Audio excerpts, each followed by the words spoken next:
Halo sobat, hari ini saya akan menceritakan pengalaman saya memulai ternak ayam kampung sampai hari ini. Jadi bagaimana saya memulai dulu untuk beternak ayam kampung sampai saya hari ini, apa saja yang saya miliki dan bagaimana peternakan saya hari ini. Jangan kemana-mana, kita intro dulu.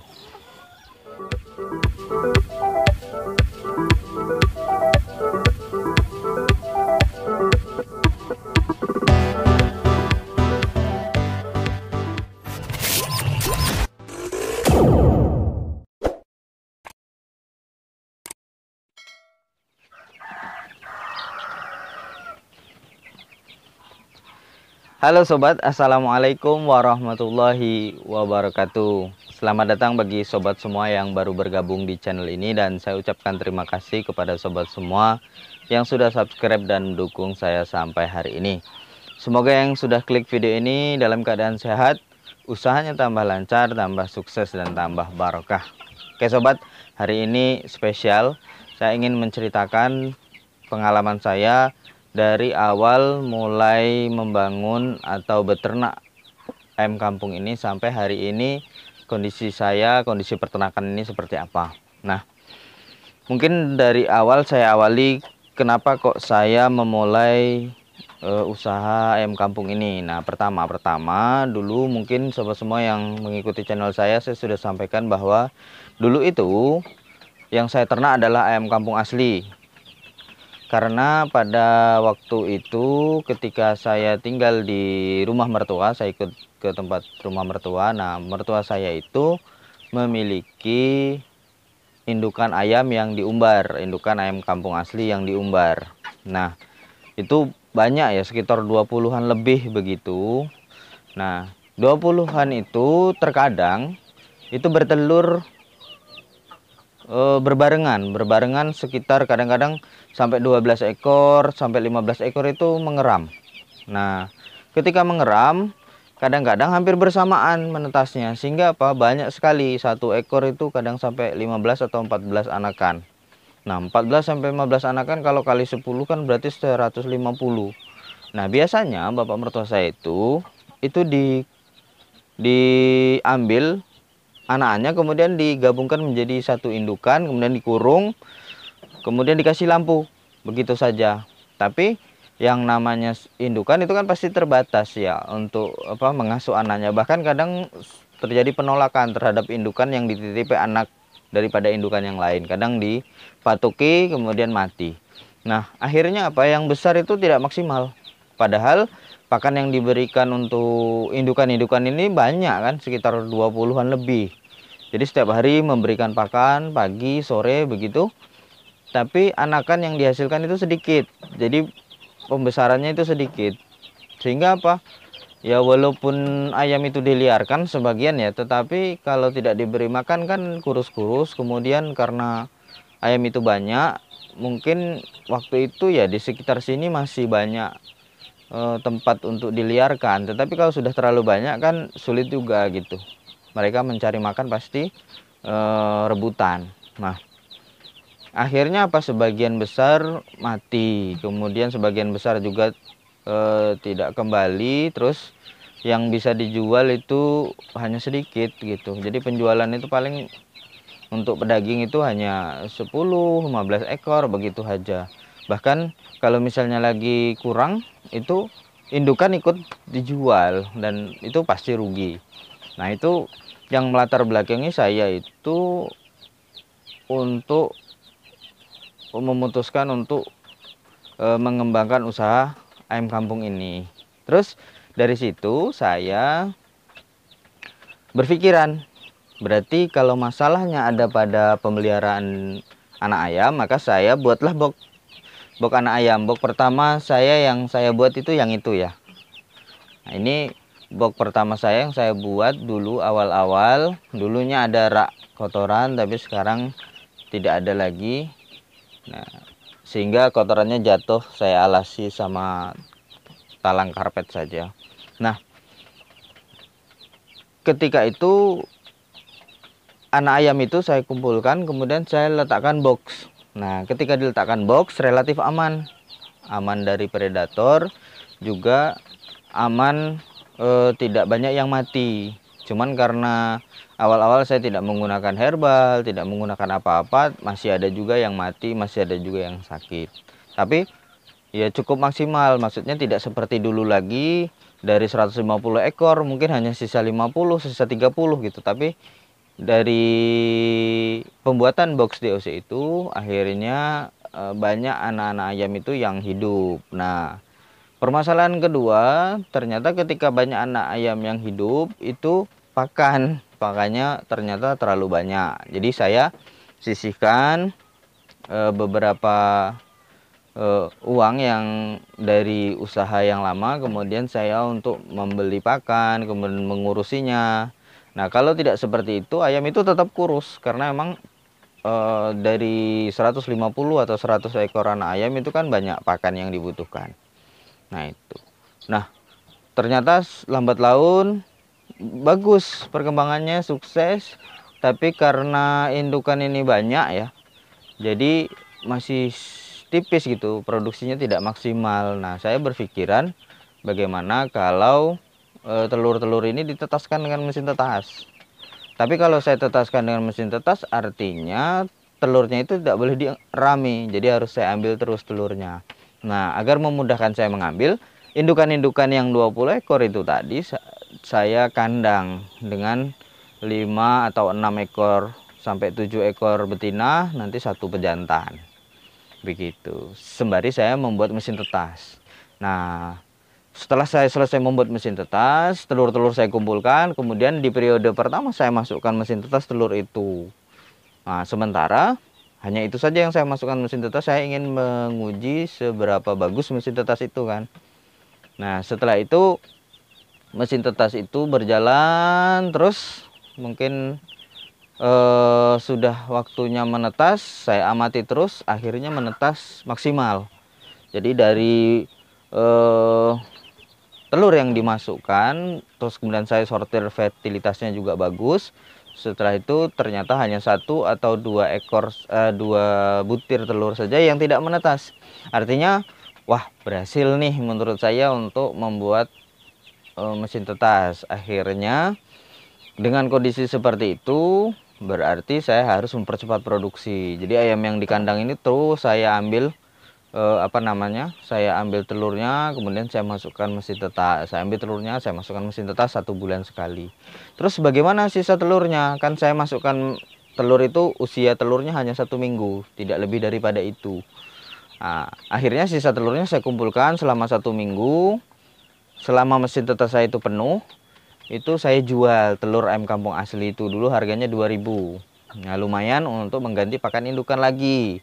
Terus kemudian yang dari 20 ekor ini, dari 20 ekor indukan itu saya bisa menghasilkan DOC itu paling tidak 50 40. Nah, itu saya besarkan semua pada waktu itu. Nah, kesalahan saya itu saya besarkan semua sedangkan kandang pada waktu itu belum siap.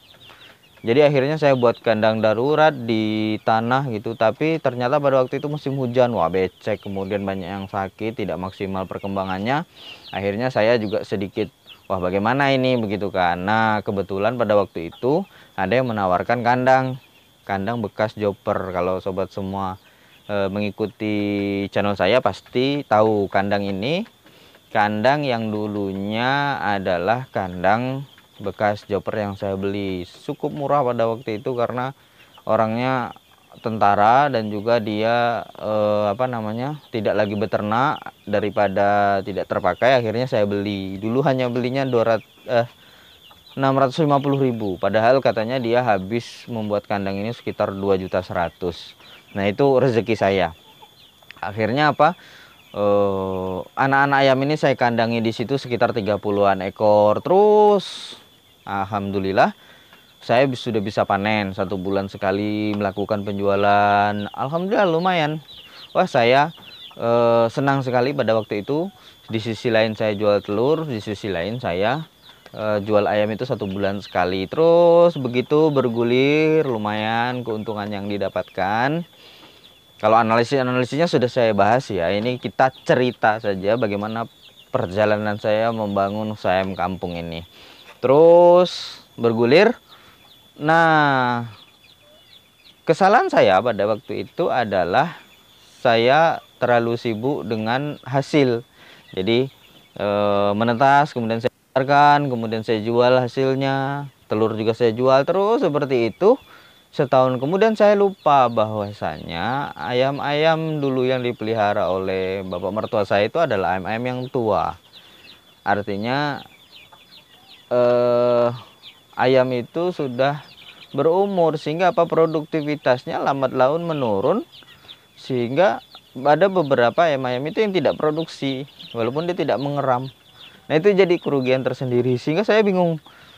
Walaupun karena saya terlalu fokus tidak melakukan regenerasi kepada ayam kampung saya, akhirnya apa? Akhirnya penjualan itu terus terjadi, tapi produknya kosong. Saya tidak masukkan telur ke mesin tetas, akhirnya apa? Saya tidak membesarkan ayam, walaupun ayam yang pembesaran ini sudah habis. Dan indukan sudah tidak bertelur, hanya beberapa saja, dari 20 itu paling bertelur 3, 4 begitu saja. Nah itu ya saya juga bingung. Sedangkan permintaan telur terus, permintaan ayam terus. Wah, walaupun ada permintaannya, tapi barangnya nggak ada. Wah, itu kesalahan saya. Sehingga sobat semua tahu sendiri, tahun kemarin saya tidak upload video sama sekali. Karena apa? Ayam saya habis. Apa yang mau saya kontenkan, begitu kan? Nah, karena itu saya berpikir, wah, bagaimana ini? Kalau saya cari ayam kampung yang asli yang bagus lagi, kemungkinan nggak bisa. Sedangkan ayam ini sudah tidak berproduksi. Waduh, bagaimana ini? Akhirnya apa? Saya memulainya dari membeli DOC ayam KUB pada waktu itu ke teman saya. Nah, saya beli pada waktu itu 30 ekor kalau tidak salah, 30 ekor. Terus tuh saya besarkan terus selama 1 tahun. Mungkin ada ya, saya membuat konten-konten tentang anak ayam KUB, kemudian tetasan pertama ayam KUB, kemudian juga ada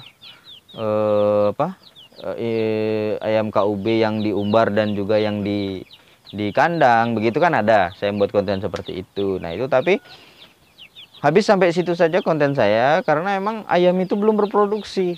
Sedangkan ayam kampung ini saya memberi pakan terus tapi tidak berproduksi. Akhirnya apa? Semua ayam kampung asli saya jual, saya afkir ke penjual, ke pembeli yang biasanya keliling mencari ayam kampung. Saya jual semua. Akhirnya saya melakukan pembesaran ayam KUB itu. KUB itu belum bertelur. Jadi saya bingung mau membuat konten apa, begitu kan. Makanya saya lama tidak membuat konten. Akhirnya saya ke tetangga saya untuk membuat konten di sana. Mungkin ada ya tahun lalu, Idul Fitri tahun lalu kalau nggak salah, terakhir saya membuat konten itu di tetangga saya. Di tetangga saya itu dia juga ingin memelihara ayam kampung asli pada waktu itu. Setelah itu dia jual semua ayamnya, beliaunya kemudian beralih ke peternakan kambing. Jadi seperti itu. Jadi sekarang dia hanya punya beberapa saja, beliaunya cuma punya beberapa saja ayam kampung, yang selebihnya entok sama kambing sekarang dia fokusnya. Jadi meningkat ya, ternaknya dari ayam menjadi kambing gitu. Nah, itu pilihan daripada sobat semua ya, inginnya expert di mana ya. Kalau mau tetap di ayam ya di ayam, kalau memang sanggup di kambing ya di kambing kan. Itu semuanya harus dipelajari.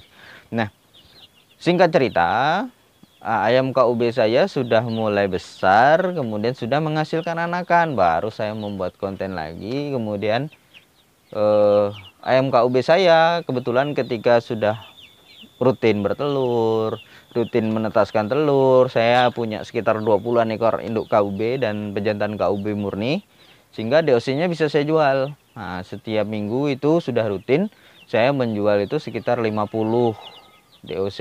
Kadang yang saya jual hanya 30 atau 40 begitu, kadang yang saya jual hanya 20. Selebihnya saya besarkan, saya untuk riset yang seperti ini ya, ini hanya 4 ekor, sini juga hanya 4 ekor gitu. Saya untuk riset bagaimana pakannya itu biar maksimal gitu, saya kasih pakan, karena untuk riset kan tidak perlu banyak-banyak ya. Nah, selebihnya saya jual. Nah, itu yang membuat ayam-ayam saya ini sekarang saya memeliharanya KUB. Jadi begitu perjalanannya. Nah, sekarang saya memiliki 20-an ekor anak indukan KUB. Kemudian ada beberapa pembesaran calon indukan, tapi tadi itu sudah diambil oleh orang yang ingin mencoba indukan KUB. Jadi ada KUB umur 4 bulan sudah saya jual gitu kan. Tadi pagi. Kemudian ini ada anak-anak KUB.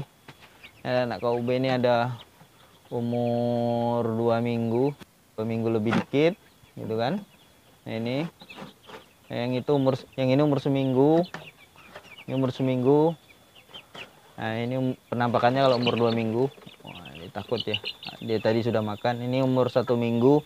Nah, itu yang kemarin yang baru menetas hari Rabu kemarin kalau nggak salah, ya sekitar hampir 1 minggu lah umurnya. Nah, ini hampir 2 minggu, ini hampir 3 minggu lah berarti kalau sekarang ya. Jadi itu. Nah, begitu sobat perjalanan saya. Jadi sekarang saya itu memelihara ayam kampung KUB, rencananya ke depan itu hanya 10 sampai 20 ekor per bulan. Nah, sisanya DOC-nya saya jual. Nah, sobat mungkin ingat trik kemarin itu saya lakukan seperti itu. Jadi saya sudah punya mesin tetas, saya sudah punya breedingan gitu kan. Anak-anak ayam sudah saya hasilkan sendiri. Nah, sehingga dari anak-anak ayam ini 20 saya pelihara sendiri, kemudian yang sisanya saya jual untuk mengganti pakan indukan dan juga membiayai pembesaran ini.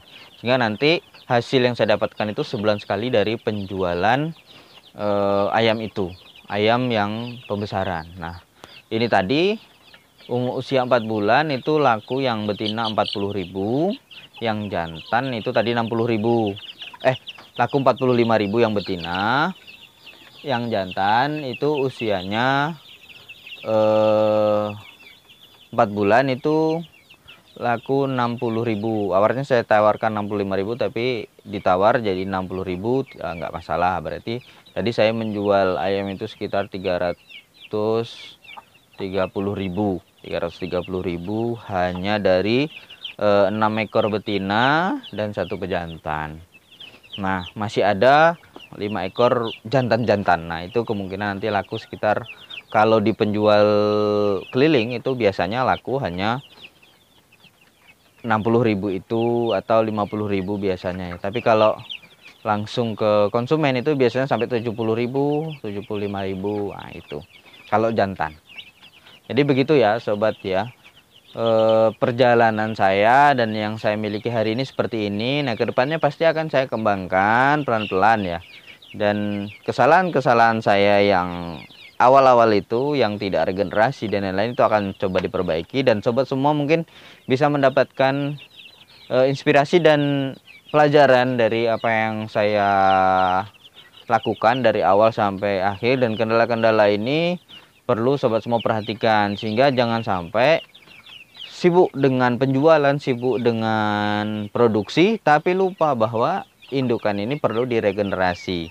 Jadi itu sebenarnya inti daripada pembahasan kita, cerita saya sebenarnya, agar sobat semua itu jangan lupa regenerasi indukan. Nanti kalau sobat semua lupa regenerasi indukan, maka walaupun penjualan sudah tertata, kemudian produksi itu sudah tertata, tetapi kalau regenerasi indukan itu tidak terjadi, maka ayam sobat semua bisa habis.